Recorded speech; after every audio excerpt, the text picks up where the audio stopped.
नमस्कार, डीवीएन टीवी की खबरों में आपका स्वागत है। जस्टिस यशवंत वर्मा के घर पर नोटों का ढेर मिलने की खबरों पर सुप्रीम कोर्ट एक्शन में है। 3 जजों की एक कमेटी बनाई गई है जो मामलों की जांच कर रही है। इस समिति के सामने पेश होने से पहले जस्टिस यशवंत वर्मा ने अपने 5 वकीलों से कानूनी सलाह भी ली है। इस बीच ये सवाल भी खड़ा हो रहा है कि क्या जज साहब के खिलाफ भी आम आदमी की तरह एफआईआर दर्ज हो सकती है या नहीं।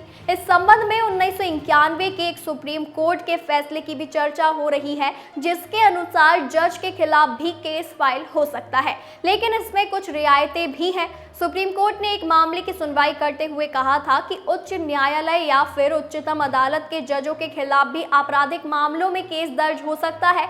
ऐसा इसीलिए कि वे भी जनता के एक सेवक ही हैं। ऐसे में भ्रष्टाचार निरोधक अधिनियम के दायरे में वे भी आते हैं। हालांकि ये भी कहा गया था कि सीआरपीसी के सेक्शन 154 के तहत जज के खिलाफ केस दर्ज नहीं हो सकता जब तक कि चीफ जस्टिस ऑफ इंडिया से मंजूरी न मिली हो। यदि चीफ जस्टिस की राय हो कि ये मामला एक्ट के तहत फिट नहीं है तो फिर केस दर्ज नहीं किया जा सकता। दरअसल सेक्शन 154 के तहत पुलिस को अधिकार होता है कि वह बिना किसी वारंट के ही गिरफ्तार कर सकती है और फिर जांच बढ़ा सकती है। बता दें, संज्ञेय अपराध के मामलों में ऐसा किया जाता है। जस्टिस के खिलाफ एफआईआर के लिए राष्ट्रपति से मंजूरी मिलना भी जरूरी है और इस संबंध में कोई फैसला सीजेआई से सलाह के बाद ही प्रेसिडेंट लेते हैं। अब यदि जस्टिस वर्मा के केस की बात करें तो दिल्ली पुलिस कमिश्नर ने स्टोर रूम में बड़े पैमाने पर कैश मिलने के फोटो और वीडियो दिल्ली हाई कोर्ट के चीफ जस्टिस से शेयर किए हैं, लेकिन एफआईआर तभी दर्ज हो सकती है जब सरकार पहले चीफ जस्टिस से